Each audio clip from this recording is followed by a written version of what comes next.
welcome back to Daily Fantasy Cafe's Daily Academy. I'm your professor and podcast host, Josh Shepardson, also known as @Beachhead50 in the world of Twitter. Today's course is Undergrad Course 105, and that's going to be covering the topic of different games available in the daily fantasy sports world. Basically, there's a plethora of games to choose between, and something that appeals to everyone.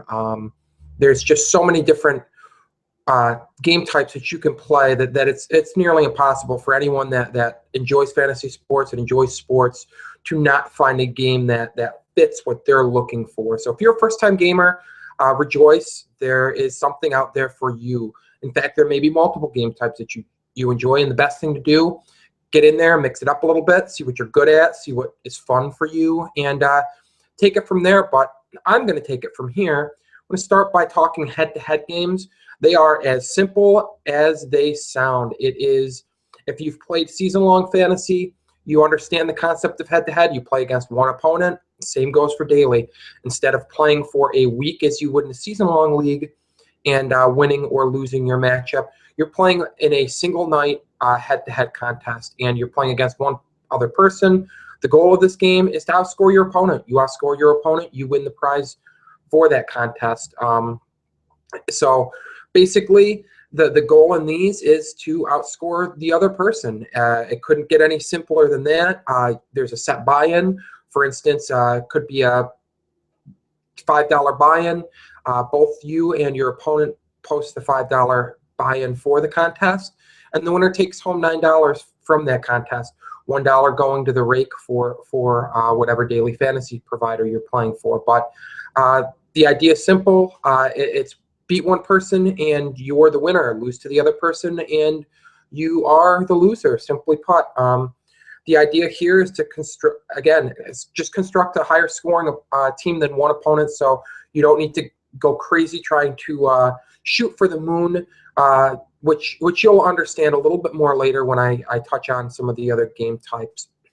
50-50s and double-ups are essentially the same thing, different terms. They are like essentially a large field head-to-head where half the field gets paid, half the field does not get paid. You may be in a 10-person 50-50. You could be in a 100-person 50-50, and DraftKings offers fields as large as thousands of people in 50-50s and double-ups. And the idea is simple. Finish in the top half of the field and double your buy-in. Or I shouldn't say double your buy-in. It's the same idea as your head-to-heads. Whatever your buy-in is, they're going to take a small rake from that. So if it's a $5 buy-in, you're going to win $9 if you finish in the top half of the field. But goal again is simple. You're looking to finish in ahead of half of your opponents. This time, half could amount to 4 other people. It could amount to 400 other people. Again, you're looking for consistency in these games. You're looking consistent scores. You're not looking to shoot the moon.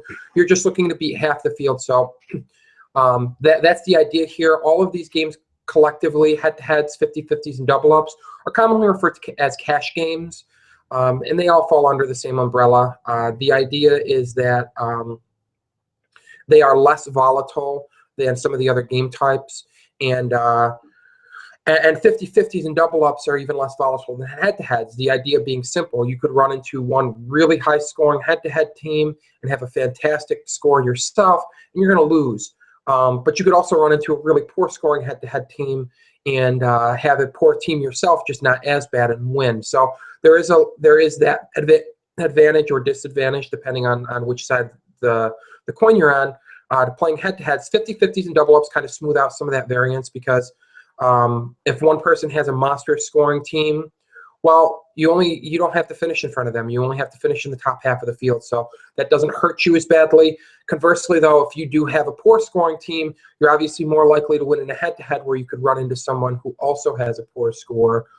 You're not going to beat, if you're in a 1,000-person 50-50 or double-up, if you have a poor score, you're not likely to finish in the top half, but you could win a head-to-head. So that's basically your overview for 50-50s, double-ups, and head-to-heads, all referred to affectionately as cash games. So if you see the word cash game thrown around, that's what people are talking about. And they are less volatile than some of the other games, Multipliers are kind of are another game type that are very similar to 50-50s and double ups.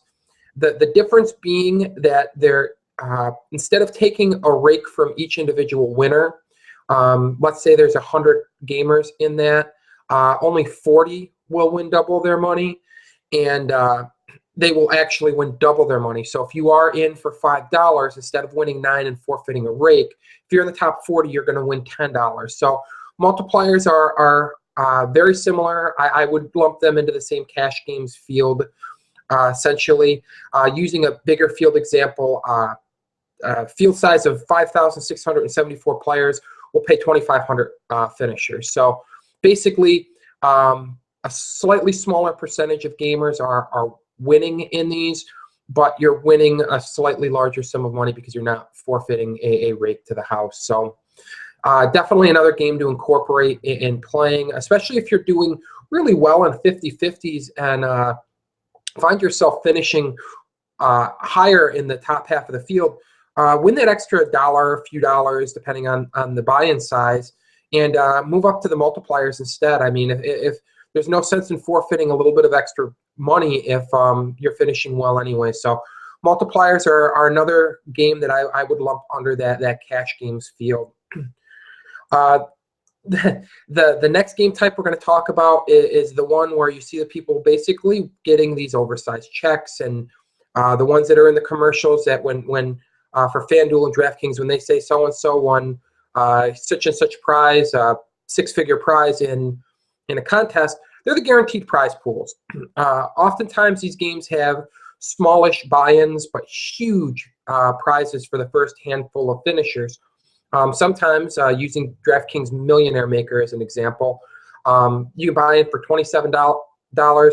Huge field, very heavily tiered payouts though. $1 million to first place, and then the drop off for payouts is fairly substantial, even at the top. I mean, the payouts are geared very heavily towards your top finishers in a lot of guaranteed prize pools, but they do vary from contest to contest, from site to site. So it's very important that when you're getting into these guaranteed prize pool games, otherwise known as GPPs and known as GPPs going forward in the podcast, that you understand what the payouts are and what you should be shooting for. Really, it matters in strategy. If the payouts are tiered very heavily towards the top finishers, just finishing barely in the cash shouldn't be the goal. You should be basically busting your hump to try and go for broke and finish near the top of the field. Otherwise, it's almost better that you're playing in cash games. But that's for another podcast. That's for the strategy. But understand that every GPP is a little bit different in their payout structure. So before you submit your roster, make sure you like the payout structure and understand it, because that's going to allow you to maximize your chances at being the most profitable player you can be. And with the GPPs, a lot of them are multiple entry. Some are single entry. The reason that these prize pools can become so large is because players can get in these contests multiple times. So also pay attention to that. Games that are only single entry, they obviously will tell you that you've reached your limit number. But in others, you can enter multiple lineups and try and shoot for that top prize. But the reason that they are called guaranteed prize pools, and I don't want to gloss over this, is because there is a stated prize pool for each of these games, whether these games fill up or not, and that's very important. At the big sites such as FanDuel and DraftKings, these contests almost always fill up, but on occasion, some of the smaller sites, and even at DK and FanDuel, occasionally these contests don't fill up to the maximum. But because they are a guaranteed prize pool, even if every entry is not accounted for, they're going to pay out that prize pool amount that is stated in the title of the game. So you don't have to worry about the prize pool being reduced if it doesn't fill up. The beauty of these games is if they don't fill up, you've got an opportunity to take advantage of some overlay. So if you do see some of these fields where they're not full and they have the guaranteed prize pool, it doesn't hurt to get some extra entries in, because basically there's some dead money in there that is up for the taking because it is a guaranteed prize pool game and the contest isn't filled. So just something to file away in the back of your mind, something that's addressed more thoroughly in the strategy section of the Daily Academy for each of these game types, but definitely file that away and remember that. Leagues are basically another game that are very similar to GPPs. They're a tournament-style contest where a tiered payout structure is used. Roughly 10 to 30% of contestants, the top 10 to 30% of finishers are going to be paid prizes. The prizes tend to be structured in a way where it's your highest finishers are getting the biggest prizes. But usually there's a little bit less of a top-heavy slant to those. It's a more of a gradual tiering of the payout. So definitely something to look into if the giant field GPPs just feel a little bit daunting to you right out of the gates. Get in some of the leagues. They offer you a nice alternative to the cash games, and they offer you a means of winning a little bit more money on your small investment. Of course, you do have to finish in a higher percentage of the field. So there is some volatility there. You're not, instead of just having to finish in the top 50%, you may have to finish in the top 10 to 30%. So definitely another game type to look into. And then the final game type that we're going to talk about kind of encompasses multiple names, and they're all very, very similar, so I'm going to clump them together. Satellites, qualifiers, and steps. Satellites and qualifiers are essentially the exact same thing. They are smaller tournaments that you can use to win your way into bigger tournaments. For instance, you could play in a $2 satellite with 10 people, where the winner gets a $20 entry into a much bigger field guaranteed prize pool. They are a cheap way to win your way into some of these bigger contests if you are operating under a limited bankroll. Qualifier, same thing. You're paying a smaller amount to try and win your way into a bigger buy-in tournament. Steps are a little bit different, but they, again, operate under the same principle. You may play in multiple games before you get to a contest that actually pays out cash prizes. You could start off in a $1 game where you win your way into the second step of that. You qualify for the third step, and then you get 3 top finishes or qualifying finishes and play your way into the step 4 of the contest where the payouts are. And basically by doing that, you're limiting the investment that you need to make, but the prize pools in the step 4 game include basically the buy-ins from all of the lower qualifying tournaments. So it's a way to play for slightly higher stakes while not risking as much money with your buy-ins. So definitely a fun alternative for those that are operating under a limited bankroll. I've certainly been there. I understand it. And it's a fun way to kind of mix it up for the big bucks. And touching back on satellites, the original satellites and many will only offer 1 entry into the bigger field game. Super satellites, on the other hand, are tournaments where multiple entries into the bigger contest are offered. So be aware of those. But they are a great way for people that are looking to build a bankroll on the cheap to do so.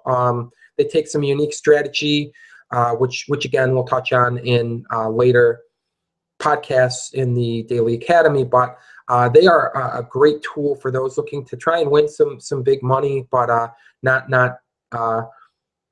not play for such a large buy-in. So that's going to wrap it up for games. And as I said, there's a number of games. The best way to find what's right for you is to get out there and play some, track how you're doing in them, see where you're having the most success, and figure out where you're having the most fun. Some games are just right for certain people, and others can balance a nice mix of them and find some success in each. But you won't know until you try. And I can tell you that I enjoy all of these game types. But I definitely have my strengths and weaknesses, and you'll figure out fairly quickly which games suit you and maybe where your strategies aren't playing as well. But definitely get out there in the daily fantasy sports, and make sure that you're visiting dailyfantasycafe.com to get all that need-to-know information to help you win these contests. Until next time, I'm your host, Josh Shepardson, signing off. Take care and good luck out there.